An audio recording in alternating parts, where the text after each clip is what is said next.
What do you get if you combine the need for a PS4 exclusive in 2015, a cabin in the woods, a group of bitchy and ultimately dim group of teenagers, and a serial killer who for some reason is a peeping Tom? Well, Until Dawn is what you get, a game that's all about making the right decisions at the right time to ultimately avoid being responsible for the gruesome death of various characters. Now first of all, let me put your mind at rest. If you've come to this video worried about any possible spoilers being revealed, you have nothing to worry about, as this review for the most part will be me talking about how the game made me feel, what features and mechanics were its strengths, and some of the things that did bug me about the game. So there won't be any big reveals about what happens to a certain character, or some unexpected major plot twist or anything like that.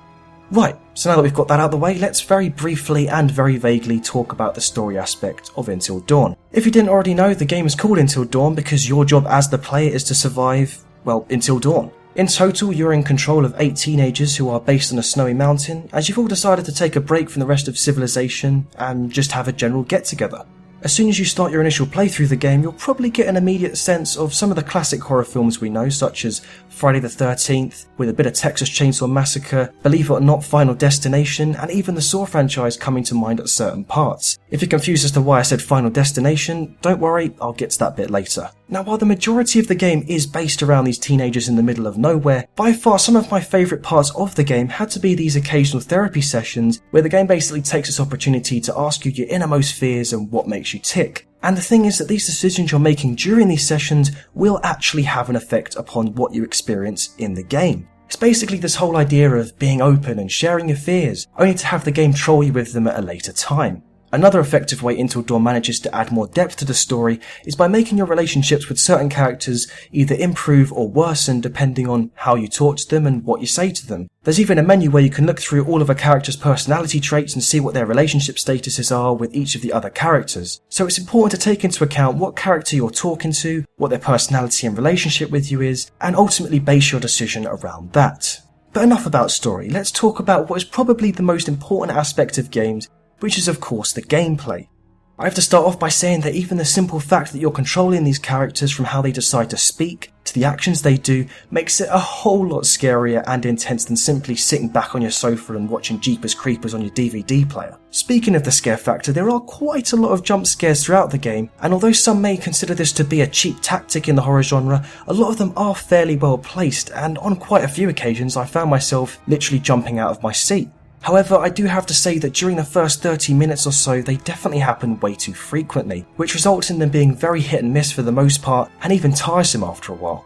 Now, going back to when I said this game had a Final Destination vibe to it, there's basically 2 types of items that will provide you with some guidance and insight into the future. The first of which are clues, which come in various forms such as photographs, maps and markings, which are all scattered throughout the mountains. But the second type of discoverable items are the totems. Now these are the ones that are very reminiscent of the Final Destination films, as if you find one of these, it will give you a brief, almost vision into the future in order to give you an idea as to what could potentially happen. They won't tell you how these things will happen or when, but they can give you a bit of a heads up closer to the time if you can remember them. It is completely up to you as to whether you notice them or want to acknowledge them, but if you do, it could mean the difference between life and death. If you want to, you can actually look back at all of the clues and totems you've gathered so far and piece them all together in your own time.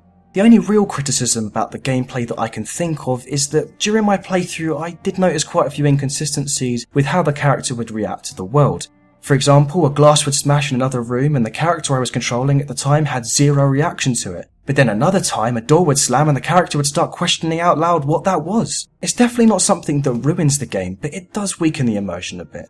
And that brings me on to my next point, which is presentation. As with a game like Until Dawn, you really need this game to fully immerse you both visually and auditorily. Just like the story and gameplay, this is for the most part all positive stuff. In fact, I'd even go as far to say that the presentation of Until Dawn is one of its biggest strengths. Most notably, the characters' expressions and movements are pretty much near perfect and almost lifelike. Although some characters do look better than others, in fact there's one character in particular called Dr. Hill who probably looks the most impressive here. Audio-wise though, the game does an excellent job in helping set up the tension, paranoia, and most of all fear. There'll be some instances where you'll start hearing whispers in the background, violin screeches when walking through a dark corridor, or even floors and windows creaking, all of which can really help set the scene. The voice acting is also consistently a solid performance from character to character, as I couldn't really think of one person in particular that sounded a bit off.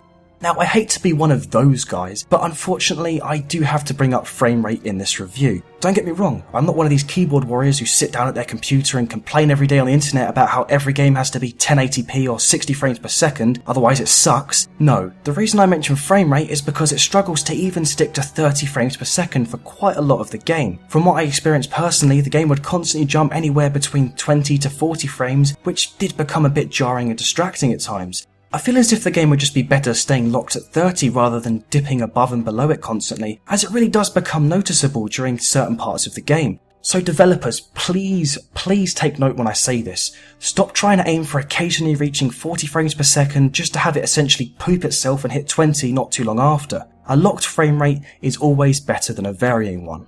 Now, last but not least, let's talk about the replay value of this game. You know, normally with a lot of decision-based games, especially the episodic ones, they tend to be very on rails and only provide you with this illusion of choice rather than your choices actually achieving anything meaningful. It's something we all begin to discover when we play through a game a second time, in the hopes that we can create completely different outcomes and character relationships, but then after a while we gradually realise we've just been redirected back on the same path and outcome as the first time we were playing. Fortunately though, I'm happy to report this is not the case for Until Dawn, as literally any of these characters you play as either live throughout the entire thing or get killed off at certain points. All of the characters might ultimately be dead at the end of the game, or you might have saved a few people but not everyone, or in the best of cases you've somehow managed to save everyone. This is probably what makes the idea of returning to the game and starting a new playthrough so appealing. You're literally never able to go back to a previous save and correct your mistakes, as the game only has an autosave feature for maintaining your progress, and that's definitely something that helps give you a greater sense of consequence.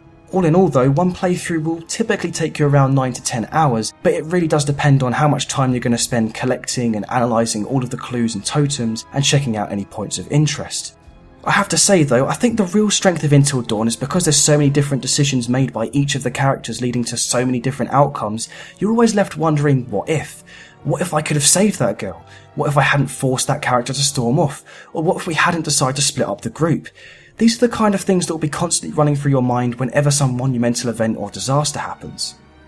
But overall, on a rating of either avoiding the game entirely, waiting for a sale to come about, or buying the game at full price, for me, this game is definitely worth a buy at full price. Story-wise, there's plenty of character development, personality traits and relationship statuses help keep the dialogue and events interesting between each of the characters. Also, the game does a really good job of immersing you in the world due to the use of its realistic animations, effective sound design and solid voice acting. And not only this, but most importantly, it actually does a good job of making you care about the decisions you're making, and makes you want to revisit them again and again. So if you're the owner of a PS4 and are a fan of Hollywood B-movie horror films, then Until Dawn will be right up your street, as it's definitely worth you checking out. I've been Matt, and I'll see you guys later.